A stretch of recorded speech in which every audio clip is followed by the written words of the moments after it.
Professor P.N. Pandey has served 38 years in Department of Mathematics, University of Allahabad.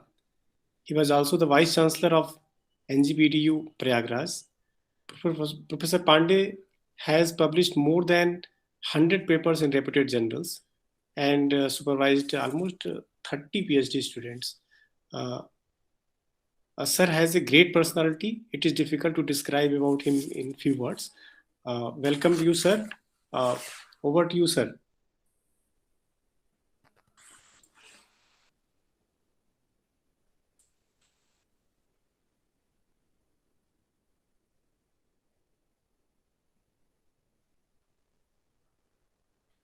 Sir unmute कर लीजिए अपने आप को।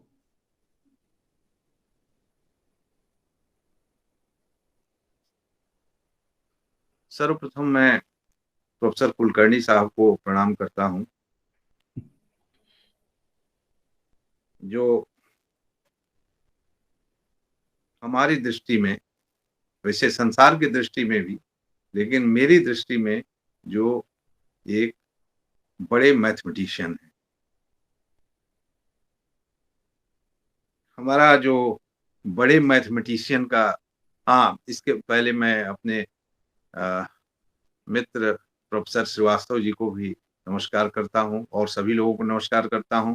प्रोफेसर श्रीवास्तव जी से बहुत दिनों बाद आपने मिलवाया, यह बहुत अच्छा लगा। 2004 या 5 के बाद सब पहली बार मेरी मुलाकात हो गई, 15 साल के बाद, जब हम एक हमारे international academy of physical sciences की कॉन्फ्रेंस हुई थी गोरखपुर यूनिवर्सिटी में 2004 में संभवतः। तो उस समय श्रीवास्तव जी ने कराया था उस कॉन्फ्रेंस को, और उन्होंने अपने लैब भी हमको ले जाके दिखाया था, बड़ा अच्छा लगा, और उनको इनोवेटिव आइडियाज तो मैं बहुत प्रभावित हुआ था। और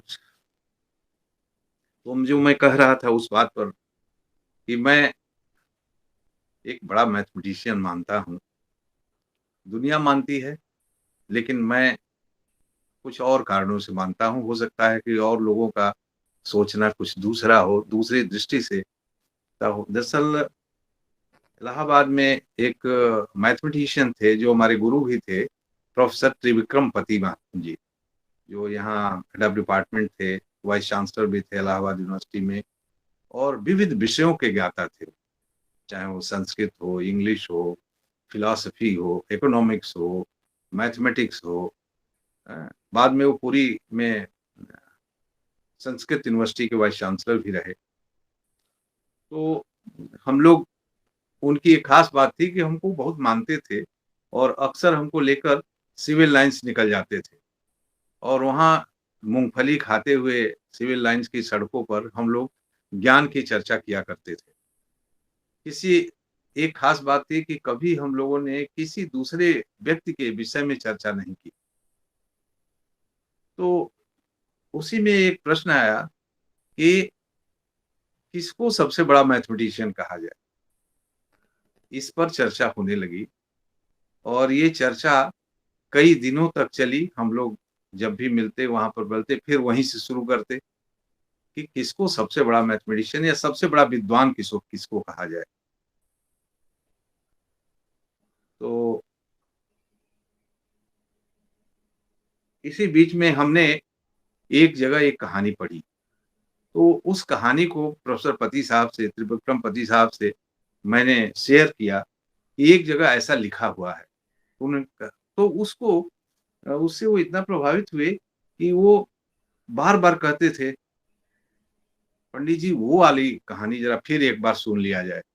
उसको सुन, तो वो कहानी क्या है, मैं बस 1-2 मिनट में ही, वो बहुत छोटी सी कहानी है।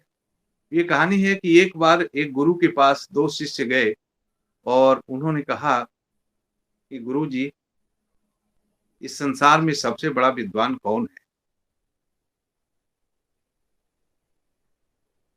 तो उन्होंने कहा कि देखो बेटा, तुम लोगों ने जो प्रश्न पूछा ये तो बहुत अच्छा प्रश्न है, लेकिन बड़ा इतना आसान नहीं है, बहुत कठिन प्रश्न पूछ दिया। हमको 2 साल का समय दीजिए, मैं इस पर चिंतन करूंगा और तब मैं बताऊंगा कि सबसे बड़ा विद्वान कौन है। तो 2 साल बीता, तुरंत फिर शिष्य हाजिर हुए। गुरुजी हम लोगों कहा कि मुझे याद है कि तुमने 2 साल पहले हमसे क्या प्रश्न पूछा था। इसलिए नहीं कि तुमको देखकर मुझे याद आ गया, बल्कि इसलिए कि इस प्रश्न ने मुझे 2 साल तक सोने नहीं दिया। मैं लगातार इस चिंतन में पड़ा रहा। तो शिष्यों ने कहा, गुरुजी आप बता दीजिए। कहा कि मैं उस व्यक्ति को मैं खोज नहीं पाया कि कौन सबसे बड़ा विद्वान है। शिष्य थोड़ा-सा दुखी हुए कि हमारे गुरु, हम लोग तो सोचते थे गुरुजी कहेंगे हमारे गुरुजी से बड़ा कौन है? वो कहेंगे मैं ही हूँ। लेकिन वो तो कह रहे हैं कि हम 2 साल तक सोचते रहे और सोचने के बाद भी हम इस निष्कर्ष पर नहीं पहुँच पाए कि सबसे बड़ा गुरु कौन है? तब उन्होंने कहा, लेकिन तुम लोग निराश मत हो। एक चीज़ मैं जान गया हूँ कि उस व्यक्ति का कैरेक्टरिस्टिक, उस व्यक्ति की कैरेक्टरिस्टिक प्रॉपर्टी क्या होगी, जो सबसे बड़ा विद्वान होगा। तो उसको तुम लोग जान लो और उसके बाद तुम्हारा खोजना थोड़ा आसान हो जाएगा। तो क्या थी कैरेक्टरिस्टिक प्रॉपर्टी? उन्होंने जो बताया, उन्होंने कहा कि जिसकी अंतरात्मा ये कहने लगे कि इस संसार में सबसे कम जानने वाला मैं ही हूँ, मुझसे कम जानने वाला कोई नहीं है, वही सबसे बड़ा विद्वान है। और अल्टीमेटली इसमें यह बात छिपी हुई है कि जो सबसे ज्यादा विनम्र है, जो विद्वान सबसे बड़ा विनम्र है, वही सबसे बड़ा विद्वान होगा। ये उस गुरु जी का था। और इस कहानी को सैकड़ों बार हम लोगों ने डिस्कस किया। पति साहब बार बार उसको कहते थे, उसको पंडित जी फिर से सुनाइए, उस कहानी को फिर से सुनाइए। और मेरा इसी में विश्वास है, जो विनम्र नहीं है वो विद्वान नहीं हो सकता। मैं देखता हूँ कि थोड़ा थोड़ा हम लोग सीख लेते हैं और हमको सब लोगों के सामने ही कहते हैं हमसे बड़ा विद्वान कोई है ही नहीं, सबसे बड़ा, सबसे ज्यादा मैं जानता हूँ, सबसे बड़ा। और इसका शिकार अधिकांश जो हमारे साइंटिस्ट हैं, मैथमेटिशियन हैं या अन्य जो डायमेंशन के लोग हैं, सबके अंदर यह मैं देखता हूं कि अधिकांश लोगों की बात है, थोड़ा सा जानते हैं वो समझते हैं बहुत बड़े विद्वान, ऐसा उन लोगों को लगने लगा है। लेकिन जिसको आभास हो जाए कि ज्ञान, आखिर न्यूटन क्या था, न्यूटन से कहा गया है आप बहुत ज्यादा जानते हैं, तो उसने क्या कहा? उसने कहा कि हम तो किनारे की जो सीपियां इकट्ठा कर रहे हैं, असली ज्ञान तो समुद्र की गहराई में है। तो जो सचमुच जो समुद्र की गहराई, समुद्र में जाएगा, तब उसको अंदाजा होगा कि समुद्र कितना गहरा है। फिर वह सरफेस पर रह के उसका आभास नहीं कर सकता, उसके अंदर जाएगा तब पता चलेगा। तो वही हाल है कि हम लोग ज्यादा से ज्यादा लोग इस तरह के हैं जो अपना थोड़ा सा जानने के बाद अहंकार से परिपूर्ण हो जाते हैं, ऐसा। और शायद यही हमारे मैथमेटिक्स या अन्य विषयों के भी में जो ज्यादा गहराई तक ले जाने की जो क्षमता है हमारे अध्यापकों में, वह नहीं है।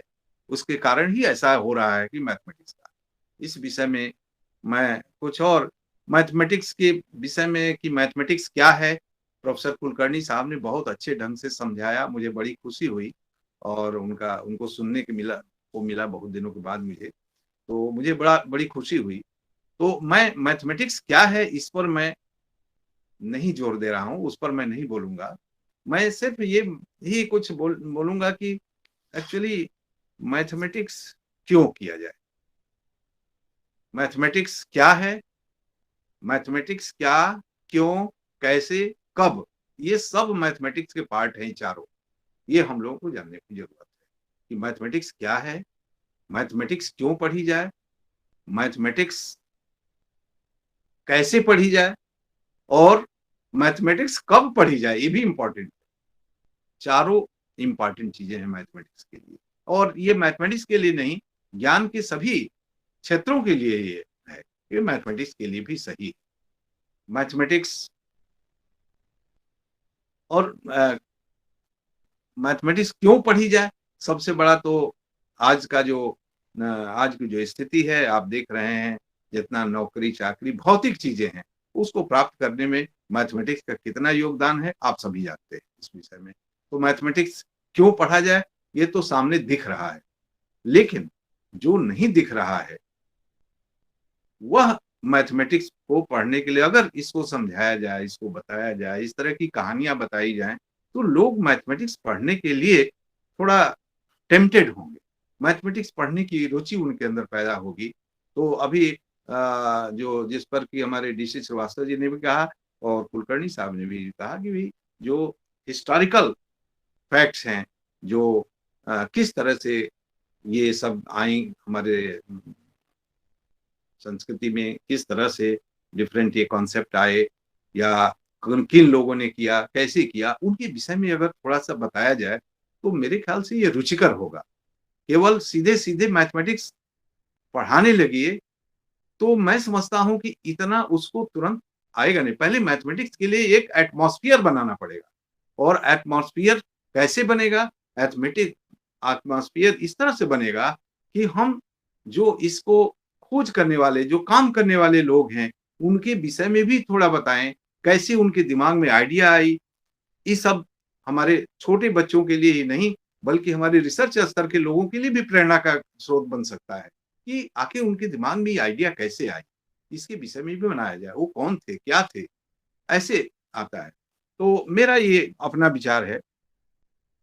और जहां तक मैथमेटिक्स की बात है, मैथमेटिक्स कब से शुरू हुई यह तो बताना बड़ी मुश्किल है, क्योंकि हम देखते हैं कि केवल हम ही लोग नहीं मैथमेटिक्स जानते, जो पशु पक्षी हैं, जो जीव जंतु हैं, वो भी बहुत मैथमेटिक्स के बहुत सारे कॉन्सेप्ट से परिचित हैं।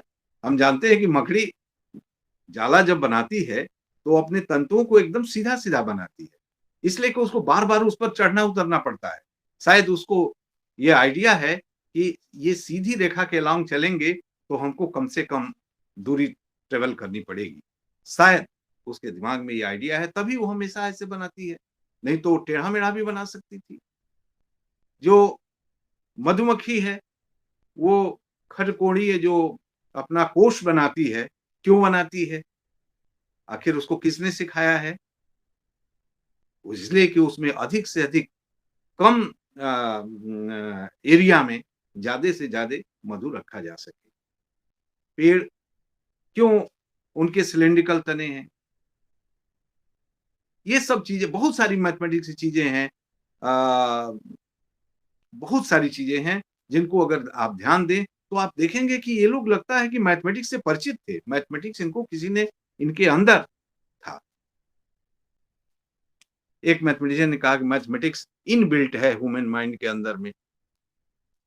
तो मैथमेटिक्स कब से शुरू हुआ ये तो कहना बड़ा मुश्किल है, लेकिन इस पृथ्वी पर जो मानव जाति ने कैसे शुरू किया, पेड़ जब उसका आगमन हुआ उसने पेड़ों को देखा, सूर्य को देखा, चंद्रमा को देखा, आकाश में विचरण करते हुए पिंडों को देखा, तो इस सबसे उसको एक ज्योमेट्रिकल आइडियाज उसके अंदर सबसे पहले आई। तो मैं समझता हूं कि मैथमेटिक्स का जो पार्ट सबसे पहले जिसके संपर्क में आया मनुष्य, वो ज्योमेट्री ही थी, ज्योमेट्रिकल फिगर्स थे। और इसीलिए मनुष्य जैसे जैसे डेवलप हुआ उसने इसी ज्योमेट्री को अपना आधार बनाया, अपने घरों के जंगली पशु पक्षियों से घरों के निर्माण के लिए, उसने कृषि यंत्रों के निर्माण में, और जरा और थोड़ा सभ्य हुआ तो अपने को सजाने संवारने में भी उसने किया, ऑर्नामेंट्स बनाए। और उसके बाद और सभ्य हुआ तो उसने धर्म कर्म के कार्यों में भी इसको लगाया। जो हमारे यहाँ आप जानते हैं कि विभिन्न कार्यों के लिए विभिन्न प्रकार की यज्ञ वेदियां बनाई जाती थी, और उस यज्ञ वेदियों पर भी में भी जो ज्योमेट्री है वो सामने है।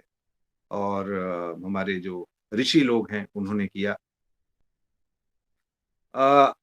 जहां तक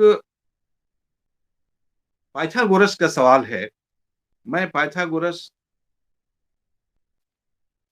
का जो प्रमेय जिसको कहते हैं, पता नहीं उसने किया कि नहीं किया, क्योंकि इतिहास तो यही कहता है कि उसके मरने के 100 वर्ष बाद लोगों ने कहना शुरू किया कि ये पाइथागोरस ने ये प्रमेय दिया।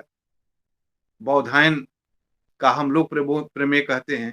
तो कुछ भी हो, मैं उस पर नहीं जाता और इस कंट्रोवर्सी में मैं नहीं पड़ता। मैं यह ज़रूर कहूँगा कि जो मैथमेटिक्स वर्ड है, इसकी शुरुआत पाइथागोरियन स्कूल ने किया अनडाउटेडली, इसमें कोई संदेह नहीं है। हम मैथमेटिक्स वर्ड जो है वहीं से आया। सबसे पहले उसने मैथेमा जो वर्ड था, ग्रीक वर्ड, उससे मैथमेटिक्स बनाया, कॉइन किया वर्ड मैथमेटिक्स। लेकिन मैथमेटिक्स उनकी दृष्टि में क्या था? जो पाइथागोरस का स्कूल था, जो क्रोटोना में, जिसको कोर्टोन कहते हैं अब साउथ इटली में, तो उसमें जो उसका स्कूल था, तो उसमें 2 वर्ड कॉइन किए, मैथमेटिक्स और फिलॉसफी। फिलॉसफी जो परफेक्शन का ज्ञान था, परफेक्शन, संपूर्णता का, और mathematics was the way for them to achieve perfection, to achieve philosophy, to reach philosophy. तो मैथमेटिक्स उनके लिए एक उस परफेक्शन को प्राप्त करने का तरीका। मेरे यहाँ भी भगवान को प्राप्त करने का साधन भी मैथमेटिक्स को हमारे यहाँ भी माना गया है।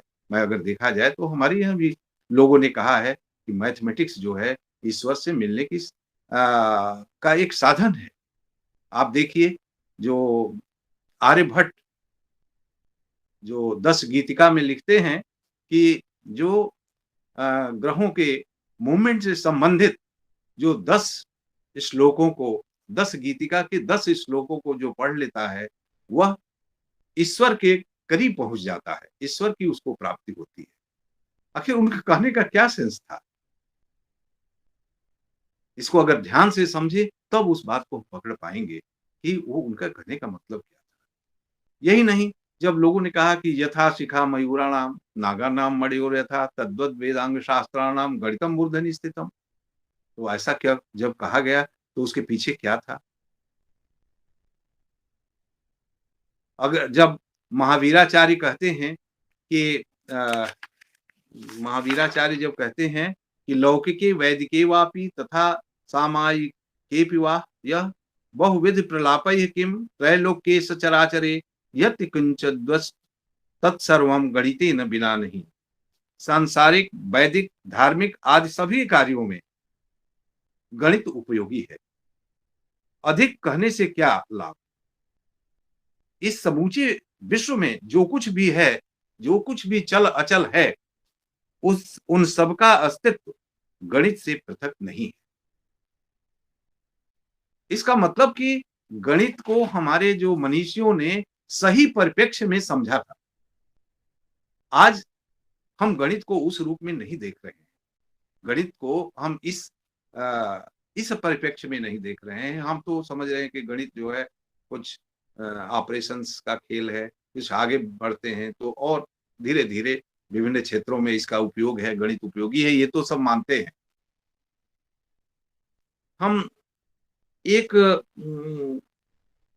और बात बताना चाहेंगे। एक मैंने पुस्तक पढ़ी थी जिसमें उस व्यक्ति ने लिखा है कि वो पोर्टोन में जब पहुंचा, जहां पर कि ये समझा जाता है कि पाइथागोरस की मृत्यु हुई थी, और वहां उसका जो कब्र है वहां पर है पोर्टोन में। तो वो लिखता है कि जब मैं वहां पहुंचा तो मैंने देखा कि एक बहुत गिरा पड़ा जो एक गोथिक चर्च है, बहुत पुराना गोथिक चर्च है, और उसके सामने उसका जो पुराना जो बरांडा है, उसके सामने एक बहुत बड़ा पत्थर रखा हुआ था। उस पत्थर में कुछ लिखा था, लेकिन जो लिखा था वो उसमें से अधिकांश चीजें मिट चुकी थी। तो और वहां पर जो वहां का पादरी था, जो बहुत ही बुजुर्ग था, बहुत बुढ़ा था, वो हमको सबसे पहले उस पत्थर के पास ले गया, और उस पत्थर पर उसने बताया कि ये जो कुछ लिखा हुआ है उसका अर्थ है here lies the bones of Pythagoras of Samos. Samos के पाइथागोरस की ये का कब्र है, यहाँ उनकी हड्डियां सुरक्षित हैं, ऐसा उसका मतलब हुआ। फिर वो जब उसको लेकर उस जो गोथिक चर्च का जो बरामदा, पूरी बरामदा, तो उसमें देखता है क्या कि उसमें 7 आले बने हुए हैं और सातों में मोमबत्तियां जल रही हैं, लैंप जल रहे हैं, सातों में लैंप जल रहे हैं। तो उन्होंने पूछा कि आखिर ये दिन में भी दिन है, दिन में भी ये लैंप जल रहे हैं, क्यों जल रहे हैं? कहा कि ये हमेशा से जलते रहते हैं और हमारे बाबा भी, हमारे दादा भी बताते थे कि ये जलते थे। तो उसने कहा कि आखिर ये क्यों जलते हैं, क्या है इसका सिग्निफिकेंस क्या है?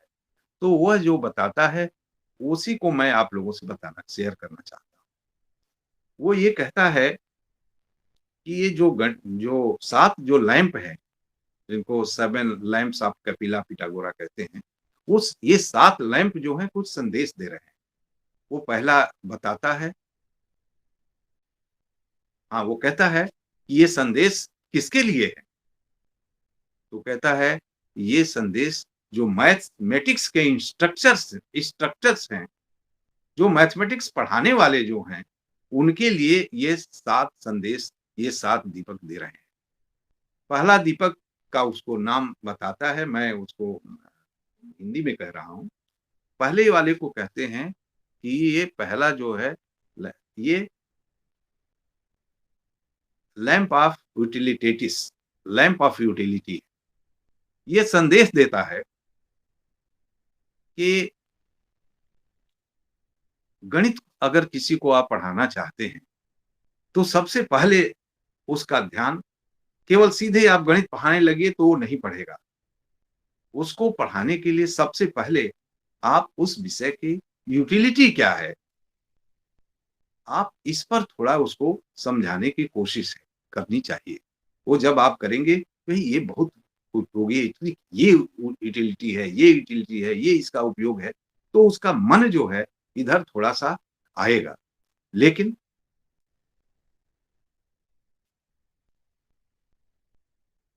उसके बाद या अगर मान लीजिए यूटिलिटी तो है, लेकिन अगर डिफिकल्ट है, तब फिर उसका मन भागेगा उससे। तो उसके लिए फिर क्या करेंगे? तो दूसरा जो दीप है वो संदेश देता है, दूसरा लैंप है, वो कहता है कि लैंपॉस पोएसिस। ये जो मैथमेटिक्स है, यूटिलिटी है, लेकिन मैथमेटिक्स एक डिफिकल्ट नहीं है, ये बहुत आसान है।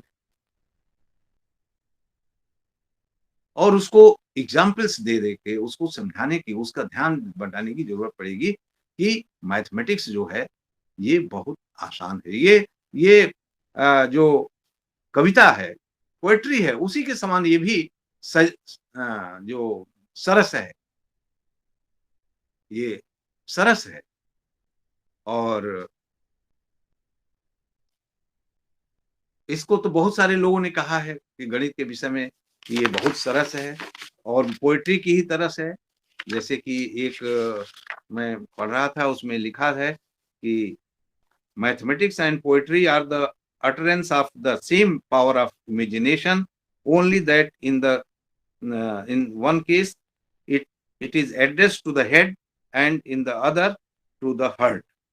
थॉमस हिल ने इसको कहा है कि ये पोएट्री और मैथमेटिक्स जो है वो सेम पावर ऑफ इमेजिनेशन इनमें है। अंतर इतना ही है कि one is addressed to the head and the other is addressed to the heart. जब आपके इमेजिनेशन पर जब हार्ट प्रभावी होता है तो कविता बनती है, और जब हेड प्रभावी होता है तो मैथमेटिक्स बनती है। तो दोनों एक ही चीज है, एक आसपास है, दोनों का जो नेचर है वो एक ही है।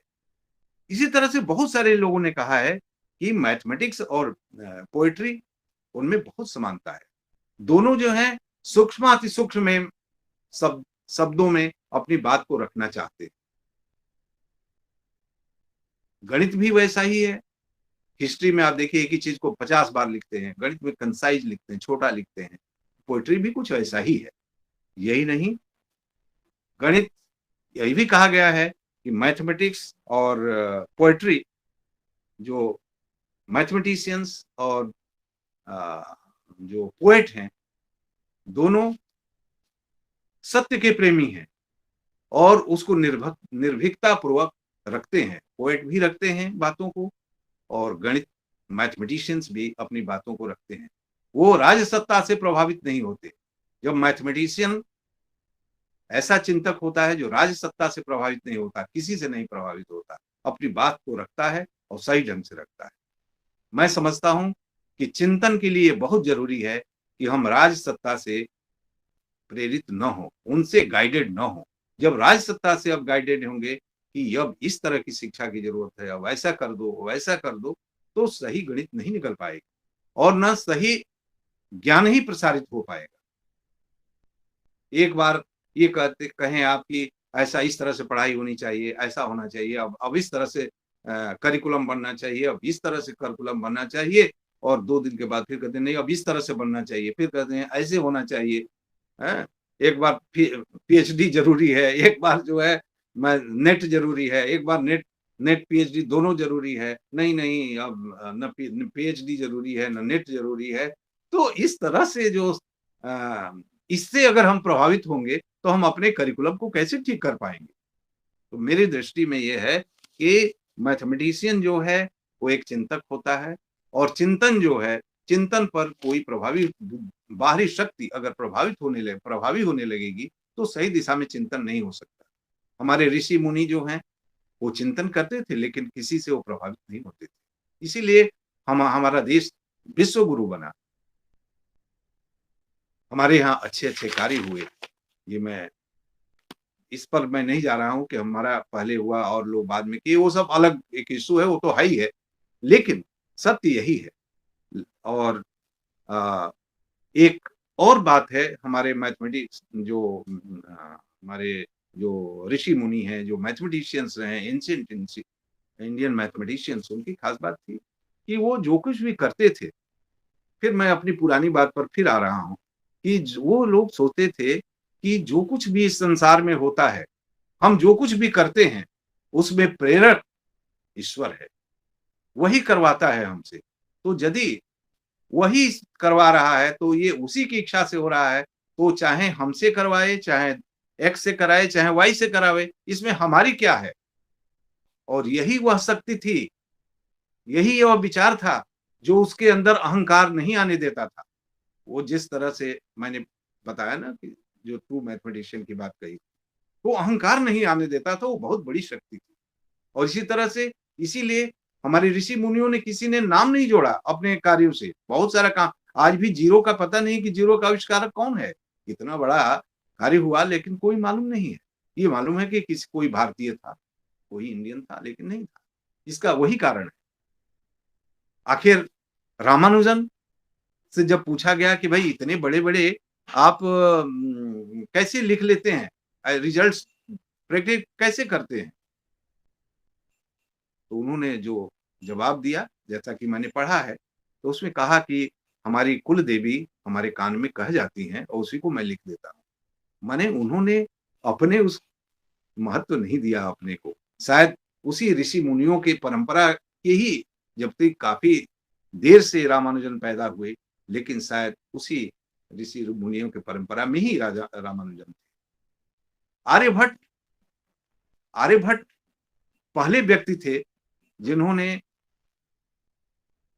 ये जो प्रचलित ज्ञान था, जो पारंपरिक ज्ञान था, उस ज्ञान को से अलग हटके उन्होंने अपने ढंग से चीजों को सोचा। और इस दृष्टि से अगर हम कहें, जो मेरा विचार है कि आर्यभट्ट पहले गणितज्ञ थे या वैज्ञानिक थे, जिन्होंने चीजों को अपने ढंग से किया और उन्होंने कहा कि इसको मैं कर रहा हूं। और बहुत सारी चीजें जो परंपरागत ज्ञान है उसका उन्होंने विरोध किया।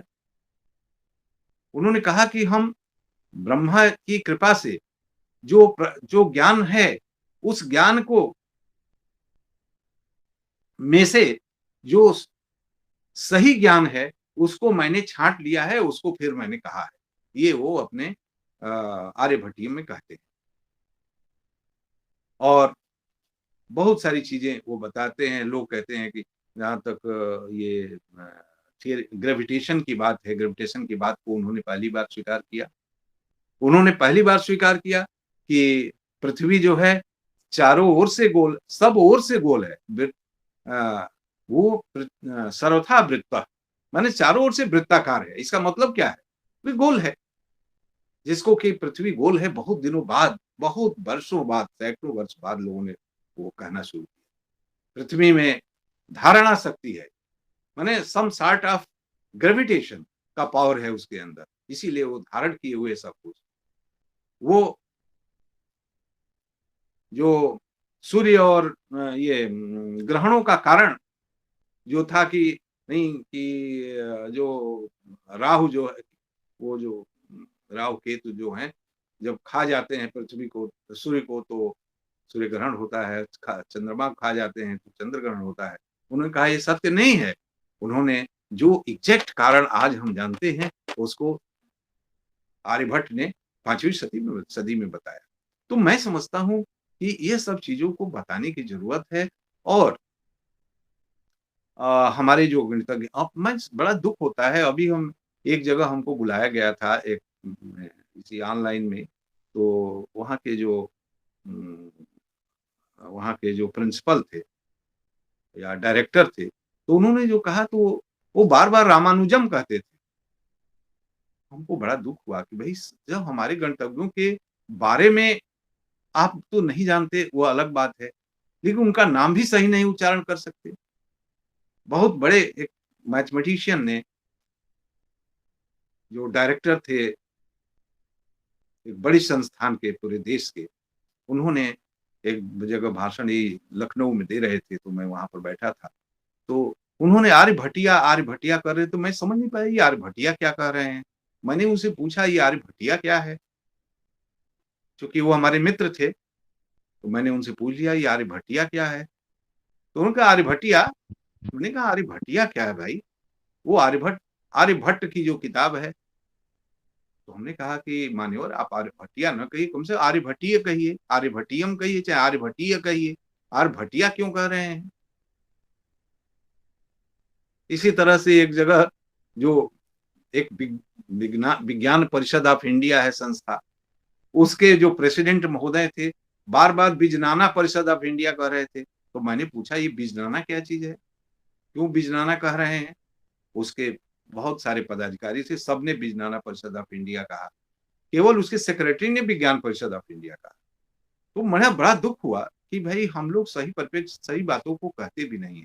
तो आज आवश्यकता इस बात की है, ठीक है हम लोग गणित सरस है, इसमें दो ना, सरस इसलिए मैं इसको कह सकता हूं क्योंकि ये सिस्टमेटिक है, और जो भी चीज सिस्टमेटिक होगी वो डिफिकल्ट नहीं होगी। जब उसको धीरे धीरे उसका आदत पड़ जाएगा तो फिर जो मैथमेटिक्स है, जो बहुत कठिन मैथमेटिक्स है, वो भी आसान लगने लगेगी। जब एक बार समझ विकसित हो जाएगा, और समझ विकसित कम करते समय ज्यादा डिफिकल्टीज नहीं है, बस एक ट्रेनिंग की जरूरत है। जो हमारे टीचर्स जो हैं उनको जरा सा ट्रेंड होना पड़ेगा कि कैसे हम कहें कि बच्चे इससे आकृष्ट हो और धीरे धीरे उनकी एक नींव पड़े, और आगे चल के फिर जो डिफिकल्ट गणित है वो भी फिर समझने लगेंगे।